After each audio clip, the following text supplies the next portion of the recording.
Hello students, how are you all. Welcome back to my YouTube channel. My name is Rafaqat. जैसा कि आप सभी को पता है, लास्ट वाली वीडियो में एक्सरसाइज 1.2 का क्वेश्चन नंबर 6 कंप्लीट कर चुके थे। आज के इस वीडियो में लेने वाले हैं क्वेश्चन नंबर 7। तो क्वेश्चन नंबर 7 की लैंग्वेज आप यहाँ देख सकते हैं। इसके अंदर दो पार्ट्स आपको गिवन है, दो फंक्शंस आपको गिवन है, और दोनों फंक्शंस में आपको चेक करना है कि जो दोनों फंक्शंस है ना, ये वन वन ऑन टू या बाइजेक्टिव, इन तीनों में से क्या क्या है ये आपको यहाँ चेक करना है। तो बच्चों बिना कुछ देर किए अपन स्टार्ट करते हैं। तो देखो, सबसे पहले मैं आपको यहाँ पर एक डिफरेंस बता देता हूँ। आपके पास एक फंक्शन दे रखा है फर्स्ट वाला, जिसमें x पर पावर 1 आ रही है, और ये देखो दूसरा फंक्शन है जिसमें x पे पावर 2 आ रही है। तो बच्चों जब भी x पर पावर 1 आती है ना, तो फर्स्ट जो क्वेश्चन मैंने किया था इस एक्सरसाइज का, इसे उस मेथड से आपको सॉल्व करना पड़ेगा। और जब भी x पर पावर 1 होती है ना, तो ये 1 1 और ऑन टू दोनों ही होता है, इसका मतलब बाइजेक्टिव होता है। तो देखिए, सबसे पहले अपन उठाते हैं फर्स्ट पार्ट को, ठीक है। तो यहाँ पर देखो, फर्स्ट पार्ट को मैं उठाने जा रहा हूँ। यहाँ पर देखिए क्या लिखा हुआ है आपके पास। एक तो दे रखा है function r to r define है, मतलब दोनों के दोनों रियल नंबर्स है, और इसमें जो फंक्शन है ना वो कुछ इस तरह से आपके पास 3 = -4x। अब देखिए बच्चों, यहाँ पर सबसे पहले आप चेक करेंगे 1 1 को।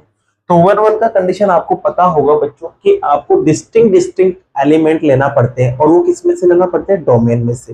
फिर उनके इमेजेस को चेक करते हैं, अगर वो भी डिस्टिंक्ट आ जाते हैं तो फिर अपन कह देंगे कि 1 1 है। तो यहाँ पर मैं क्या करूंगा, 1 1 को लेने के लिए मैं दो एलिमेंट्स लूंगा, वो भी डोमेन में से। तो देखो बच्चों, मैं यहाँ मान लेता हूं let x1 and x2 belongs to domain R, ठीक है। ये डोमेन आर में से मैंने ले लिया, क्योंकि देखो यहाँ डोमेन भी आर है और कोडोमेन भी आर है। तो मैंने डोमेन आर में से दो एलिमेंट्स ले लिए, और इन्हें इस तरह से लेंगे बच्चों आप कि ये दोनों अलग अलग होना चाहिए। अब अलग अलग लाने के लिए क्या करेंगे, x1 और x2 को आप नॉट इक्वल मान लेंगे। मान लिया है कि दोनों बराबर नहीं है। अब इनके इमेजेस मुझे डिस्टिंक्ट लाना है। अब इमेजेस का मतलब होता है f(x1) और f(x2), ये डिफरेंट आ जाएंगे तो आप कह देंगे 1 1 है। तो बच्चों देखो, यहाँ फंक्शन बनाना पड़ेगा पहले आपको, क्योंकि f(x) लाने के लिए फंक्शन बनाना पड़ेगा, और फंक्शन कहता है कि साथ में x के साथ 4 और 3 भी होना चाहिए। तो इसके लिए देखो, मैं 4 और 3 यहाँ लाऊंगा। तो देखो मैं क्या करता हूँ, यहाँ दोनों साइड क्या करता हूँ बच्चों में, -4 से मल्टीप्लाई कर देता हूँ। क्या कर देता हूँ, -4 से मल्टीप्लाई। तो देखिए माइनस का 4x1 आ जाएगा, और ये not equal as it is, और यहाँ माइनस का 4x2 आ जाएगा। फिर वापस से बच्चों में दोनों साइड क्या कर सकता हूँ, यहाँ पर 3 को ऐड कर सकता हूँ। तो यहाँ पर ऐड कर रहा हूँ मैं यहाँ किसको, 3 को, ठीक है। तो यहाँ जैसे बच्चों में ऐड करूंगा तो यहाँ पर कुछ आपके जो फॉर्म बनेगी वो इस तरह की बनेगी, ठीक है। और यहाँ पर भी आपके पास ये रिजल्ट कुछ इस तरह से बनेगा, ठीक है। मैंने दोनों तरफ 3 ऐड कर दिया। अब आप देखो बच्चों, ये फंक्शन की शक्ल आ चुकी है। अब देखो बताता हूं मैं आपको, जैसे कि आपके पास फंक्शन था f(x), ये था 3 - 4x, ठीक है। अब अगर मैं यहाँ x की जगह x1 सब्स्टिट्यूट करता हूं, तो देखो इसका जो फंक्शन का फॉर्म बनेगा वो क्या बनेगा, 3 - 4x1, ठीक है। अगर मैं यहाँ x की जगह 2 पुट करता हूं, तो देखो इसका फंक्शन का फॉर्म क्या बनेगा, 3 - 4x2। तो देखो यहाँ पर 3 - 4x1 जो है वो f(x1) को रिप्रेजेंट कर रहा है, और ये f(x2) को। तो बस यहाँ वैल्यू रख दो, ये जो बंदा है ये f(x1) को रिप्रेजेंट कर रहा है, और यहाँ पर ये जो बंदा है वो f(x2) को रिप्रेजेंट कर रहा है। बस आपका काम हो चुका है। अब काम कैसे हुआ, तो आपके पास डिस्टिंक्ट एलिमेंट्स है, ठीक है बच्चों, ये डिस्टिंक्ट एलिमेंट है। इन दोनों का जो इमेजेस आया, देखो ये इमेजेस आ चुके हैं, ये दोनों भी क्या रहे हैं, डिस्टिंक्ट आ रहे हैं। इसका मतलब जो फंक्शन है आपके पास ये क्या हो चुका है, 1 1 हो चुका है। तो यहाँ पर आप लिखना, लाइन मैं बोल देता हूँ, आप लिख लेना, hence distinct element of domain R has distinct image in codomain R. So F is 1 1। तो ये आपके F क्या हो चुका है बच्चों, 1 1 हो चुका है। अब 1 1 हो गया तो अब ऑन टू को चेक करते हैं, ठीक है। तो ऑन टू के लिए देखो, आपको पता है कि ऑन टू कैसे प्रूफ करते हैं। अगर नहीं पता तो वापस से आप फर्स्ट क्वेश्चन देख लेना, आपको समझ में आ जाएगा कि कैसे प्रूफ करते हैं। तो ऑन टू को लाने के लिए बच्चों आपको मैंने बताया था कि अगर रेंज जो है वो कोडोमेन के बराबर आ जाए तो आप कह देंगे कि कोई भी फंक्शन जो है वो ऑन टू है। अब रेंज जो है उसको तो आप बोलते बच्चों f(x), इसका मतलब जो इमेजेस है उनको रेंज कहा जाता है, ठीक है। और कोडोमेन का मतलब जो सेकंड सेट होता है उसके सारे के सारे एलिमेंट, इसको मैं मान लेता हूँ कि यार ये क्या है, y है। अगर ये वाली शक्ल मैंने प्रूफ कर दी ना तो मैं कह दूंगा कि फंक्शन क्या है, ऑन टू है। तो देखिए बच्चों यहाँ पर मैं मान लेता हूं कि कोई फंक्शन है वो ऑन टू तभी होगा जब F of X is to Y होगा, ये मैं मान लेता हूं। तो यहाँ मैं लिख लेता हूं एफ इज ऑन टू, ठीक है, F is onto if there exist, ये देयर एग्जिस्ट का साइन होता है, ठीक है। यहाँ पर मैं मान लेता हूँ एक्स जो है ना वो बिलोंग करता है। अब ये एक्स देखो फिर से किस में से लेना पड़ेगा आपको, डोमेन में से। तो एक्स बिलोंग करेगा यहाँ पर बच्चों किस में से, डोमेन आर से। और ये इस तरह से बिलोंग करेगा कि अगर आप इसका इमेज देखो तो ये जो इमेजेस है सारे के सारे वो किसके बराबर आ जाए, कोडोमेन के बराबर आ जाए। अगर ऐसी शक्ल आ जाएगी तो आप कह देंगे कि फंक्शन क्या है, वन वन है। बस ये वाली शक्ल आपको लेने के आना है। अब देखो इसको कैसे लिखा है, तो इसके लिए देखो सीधा सा तरीका बताया था मैंने, इसको इक्वेशन आप सेकंड मान लो और जो आपको फंक्शन दे रखा है उसकी आप शक्ल को इक्वेशन फर्स्ट मान लो, ठीक है। ये इक्वेशन फर्स्ट हो गया और ये इक्वेशन सेकंड हो गया। अब बस इन दोनों की मदद से ये प्रूफ हो जाएगा। देखो कैसे होता है समझना, यहाँ पर और यहाँ पर देखो आप, यहाँ पर और यहाँ पर आप देखोगे कि यार इसका लेफ्ट हैंड साइड भी एफ ऑफ एक्स है और इसका भी left hand side F of x है, मतलब एलएचएस बराबर है तो इनके आरएचएस भी आपस में इक्वल होंगे। तो मैं यहाँ कह सकता हूँ कि जो y है ना वो इक्वल होगा किसके, 3 माइनस 4x के। तो ये लिखते हैं बच्चों y is equal to 3 minus 4x। अब क्या करते हैं, x की वैल्यू को निकालते हैं, फिर x की वैल्यू को बस फंक्शन के अंदर रखना होता है और ये वाली शक्ल आपकी प्रूफ हो जाती है। तो यहाँ x की वैल्यू निकालेंगे। तो देखिए बच्चों यहाँ पर सबसे पहले क्या करेंगे आप, जैसे कि ऐसा करते हैं 4x को तो इधर लेके आ जाते हैं और ये y को उधर ले जाते हैं। तो आपकी शक्ल कुछ बनेगी 4x is equal to 3 minus y, ठीक है, ये आपकी शक्ल बन जाएगी। अब x की वैल्यू यहाँ से निकाले अगर आप तो 4 अपॉन में चला जाएगा तो 3 माइनस 4y अपॉन 4 बनेगा, ठीक है, 3 माइनस y अपॉन 4 बनेगा, ठीक है। अब इसको बस आपको फंक्शन में रख देना है, फंक्शन ये देना है।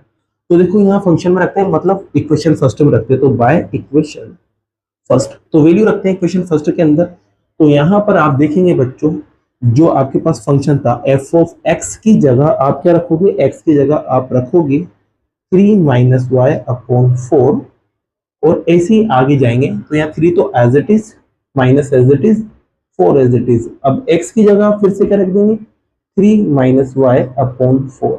आप देख सकते हैं 4 से 4 कैंसिल हो चुका है। अब देखिए यहाँ पर क्या हो रहा है, ये 3 तो एज इट इज, ये माइनस जब अंदर जाएगा दोनों के साइन बदलेगा, तो ये तो माइनस का 3 और ये प्लस का y हो जाएगा। अब आप देखेंगे ये दोनों भी कैंसिल हो गए, तो सिर्फ यहाँ पर बचा क्या रह गया, तो यहाँ पर बचा रह गया आपके पास y। और जैसे यहाँ y बचा ना तो इधर की तरफ आप देखेंगे तो इधर आपको दिख रहा था 3 माइनस वाई अपॉन 4। अब 3 माइनस वाई अपॉन 4 जो है वो किसके बराबर है, तो आप कहोगे सर x के बराबर है। तो यहाँ पर इसको मैं कुछ बदल के इसी तरह लिख सकता हूँ F of X is equals to Y.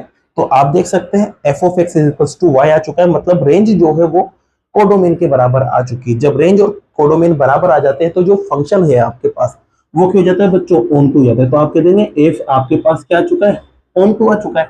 और जब एफ ऑन टू आ गया तो अब इन तीनों ऑप्शन में से क्या करेक्ट है वो आपको बताना है। तो बच्चों ध्यान रखना 1 1 ऑन टू अगर दोनों हो जाते हैं तो इस तरह का जो फंक्शन होता है वो क्या कहलाता है, बाइजेक्टिव कहलाता है। तो यहाँ पर अपन कह देंगे कि जो फंक्शन एफ है ना वो क्या है आपके पास, बाइजेक्टिव। तो यहाँ पर आप प्रूफ कर देंगे कि यार ये फंक्शन आपका बाइजेक्टिव है और इसी के साथ ये फर्स्ट पार्ट आपका क्या होता है, कंप्लीट होता है। तो आप इसको नोट कर लीजिए। फिर लेते हैं पार्ट नंबर सेकंड को। पार्ट नंबर सेकंड में देखिए यहाँ पर x पर पावर 2 आ रही है। तो जब भी पावर 2 या पावर 3 आपके पास आ जाए या फिर मोड आ जाए या फिर आपके पास ग्रेटर इंटीजर फंक्शन आ जाए तो इस कंडीशन में इसका एरो डायग्राम बनाओ और उसकी मदद से आप इसको सॉल्व करो, आपको पता चल जाएगा 1 1 ऑन 2 में से क्या है, ठीक है। तो इसको करने के लिए एरो डायग्राम आप यहाँ बनाएंगे। तो सबसे पहले देखिए यहाँ आपको फंक्शन दे रखा है, उसको लिख लेते हैं। आपको दे रखा है एफ ऑफ R2R है ना, ये भी रियल नंबर और रियल नंबर में डोमेन और कोडोमेन है। अब यहाँ देखो फंक्शन आपके पास है F of X is equals to 1 plus X square. बस यहाँ पर अब आपको x की वैल्यूज ले लेना है। जैसे कि देखो बच्चों मैं यहाँ x की वैल्यू लेना चाह रहा हूँ, जैसे कि मैं 0 ले सकता हूँ, x की वैल्यू मैं 1 भी ले सकता हूँ, 2 भी ले सकता हूँ, x की वैल्यू माइनस का 1 भी ले सकता हूँ और x की वैल्यू माइनस का 2 भी ले सकता हूँ। चलो रखते हैं यहाँ पर, जैसे x की वैल्यू आप 0 रखोगे तो यहाँ 0 का स्क्वायर 0 और 1 प्लस होगा तो 1 बन जाएगा। आप यहाँ 1 रखोगे तो 1 का स्क्वायर 1 होता है और 1 में 1 प्लस करेंगे तो 2 आ जाएगा, ठीक है। अब आप 2 रखते हैं यहाँ पर, तो देखो 2 रखते हैं तो 2 का स्क्वायर 4 और 1 प्लस करेंगे तो 5 आ जाएगा। फिर ऐसे ही माइनस का 1 रखेंगे x की जगह तो -1 का स्क्वायर प्लस का 1 होता है और 1 प्लस होके 2 बन जाएगा और इसे माइनस का 2 रखेंगे बच्चों आप, तो -2 का स्क्वायर +4 होता है, और +4 में 1 प्लस करेंगे तो आपके पास 5 आ जाएगा। इसे आप चाहे तो और भी वैल्यू रख सकते हैं, ठीक है। ये माइनस में मैंने क्यों लिया, क्योंकि यहाँ पर रियल नंबर्स थे, रियल नंबर्स में आप कुछ भी ले सकते हैं, ठीक है। ये आपके पास कुछ वैल्यूज रखी मैंने। अब इसकी हेल्प से एरो डायग्राम सबसे पहले बनाते हैं। तो एरो डायग्राम में बच्चों एक तो आपको पता है डोमेन बनता है, और एक आपको कोडोमेन बनता है। डोमेन भी R है और कोडोमेन भी R है, और यहाँ से यहाँ एक फंक्शन डिफाइन हो रहा है FR2R, ठीक है। अब देखो यहाँ पर आपको x की वैल्यू रखना है, तो यहाँ 0 रखा आपने, माइनस का 1 भी रखा, माइनस का 2 भी रखा, और आपकी मर्जी पड़े जहां तक रख सकते हैं। यहाँ 1 रखा है, 2 रखा, और आप जहां चाहे वहां तक रख सकते हैं। फिर अब देखिए बच्चों, यहाँ तो ये x की वैल्यू और ये f ऑफ x को बताएगा, तो यहाँ देखो 0 आ गया, माइनस का 1 आ गया, माइनस का 2 आ गया, ऐसे चलता जाएगा, और यहाँ पर भी 1 2 3 4 5 ऐसे चलता जाएगा, ठीक है। अब इमेजेस देखते हैं। तो जैसे कि बच्चों आप देखेंगे 0 का इमेज आपको 1 दिखेगा। अब 0 का इमेज बच्चों ये रहा 1, ठीक है। फिर आगे गए तो यहाँ पर 1 का इमेज 2 आ रहा है, तो ये लो बच्चों 1 का इमेज आपके पास 2 आ चुका है। फिर 2 का इमेज 5 आ रहा है, तो ये लो बच्चों 2 का इमेज आप 5 देख सकते हैं। फिर -1 का इमेज भी आपके पास प्लस का 2 आ रहा है, तो ये लो -1 का इमेज भी प्लस का 2 आ चुका है।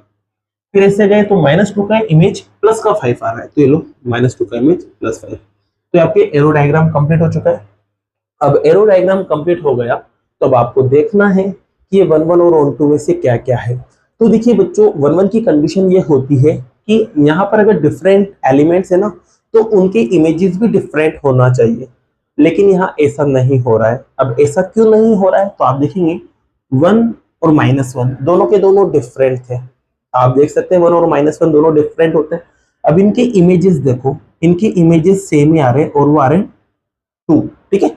देखो एक इमेज आ रहा है वो है 2, ऐसे ही -2 और +2 ये दोनों डिफरेंट होते हैं, आप सभी को पता है, लेकिन इनके इमेजेस देखो, इमेजेस सेम ही आ रहे हैं, वो आ रहे हैं 5। तो यहाँ आप देखोगे डिस्टिंक्ट एलिमेंट के इमेज डिस्टिंक्ट नहीं है, तो ये f जो है वो 1 1 नहीं होगा। तो सबसे पहले 1 1 की कहानी लिख लेते हैं आप यहाँ पर। तो 1 1 की कहानी क्या लिखेंगे, मैं बोल देता हूँ, आप लिख लेना। क्या लिखोगे, distinct element of domain R।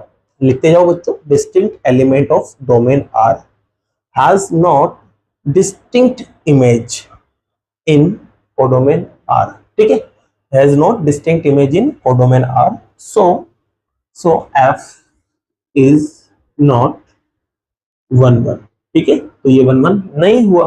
अब 1 1 नहीं हुआ तो चेक करते हैं ऑन टू को। अब ऑन टू क्या कहता है भाई, ऑन टू कहता है कि जो कोडोमेन है, कोडोमेन आपको पता है ये वाला बंदा होता है, इसके अंदर सारे के सारे एलिमेंट इमेजेस होना चाहिए। सारे के सारे एलिमेंट अगर इमेज होता है तो आप कह देंगे कोडोमेन है। क्यों कहते हैं अपन कोडोमेन, क्योंकि y = f of x होना चाहिए ना, तभी तो ऑन टू प्रूफ होता है। अब इसका मतलब क्या है कि कोडोमेन के जितने भी एलिमेंट है वो सारे के सारे इमेज होना चाहिए, यही तो कहता है ये। तो यहाँ पर देखो इसके सारे के सारे एलिमेंट इमेज है क्या, आप कहोगे सर नहीं है, क्यों नहीं है। सबसे पहली कंडीशन तो यही दिख रही है, देखो माइनस वाले बंदे एक भी इमेजेस नहीं है, इसके अलावा यहाँ 3 इमेज नहीं है, 4 इमेज नहीं है। तो इसका मतलब आप कह सकते हैं जो माइनस वाले नंबर है वो इमेज हो ही नहीं सकते, और सारे नंबर जब इमेज नहीं होंगे तो फंक्शन ऑन टू नहीं होगा। तो यहाँ पर बच्चों आप क्या लिखेंगे, मैं बोल रहा हूँ, चलो लिखिए, लिखना आप every element of codomain R. क्या लिखोगे, every element of codomain R not the image of domain R, ठीक है, R not the image of domain R, so F is not onto. तो आपको पता चल चुका है f क्या क्या है। तो f ना तो 1 1 है ना ही ऑन टू है, तो लास्ट में आप लिख देना hence f is neither 1 1 nor onto, ठीक है। और इसी के साथ आपका ये सेकंड पार्ट भी होता है, कंप्लीट होता है बच्चों, और क्वेश्चन नंबर 7 भी आपका कंप्लीट होता है। अब बाकी के जो क्वेश्चंस है वो नेक्स्ट वीडियो में करते हैं। अगर वीडियो पसंद आई हो और ये क्वेश्चन आपको समझ आए हो तो वीडियो को लाइक कीजिए, चैनल को सब्सक्राइब कीजिए। Thank you so much.